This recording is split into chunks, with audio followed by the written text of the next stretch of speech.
Market centre లో మనకి ఈ జ్ఞానం చక్కగా బోధింపబడుతుంది స్వామీజీ. అక్కడ నిమిత్తమైన అక్కయ్య, పెద్దక్కయ్య గారు, సరోజక్కయ్య గారు ఉన్నారు. మిగతా చిన్నక్కయ్య కూడా ఉన్నారు, సుజాత అక్కయ్య, అన్నపూర్ణక్కయ్య. వీళ్ళు మీకు చక్కగా జ్ఞానాన్ని వినిపిస్తారు స్వామీజీ.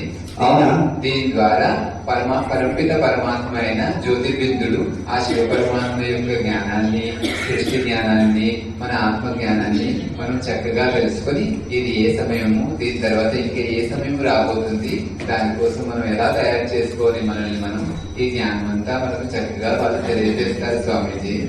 చాలా మంచి మంచి విషయాలు చెప్తున్నవి, ఇంకా తెలుసుకోవాల్సినవి చాలా ఉన్నట్టుగా అనిపిస్తుంది. ఈ ఉగాది సందర్భంగా చాలా కొత్త విషయాలు తెలుసుకున్నారు స్వామీజీ మీరు.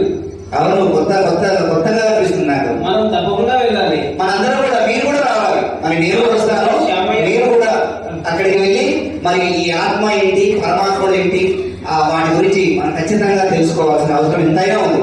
ఇప్పుడే మొదటి స్వామి, పదండి, మనం కూడా వెళ్తాం. మీరు కూడా రండి. తప్పకుండా స్వామి. పదండి.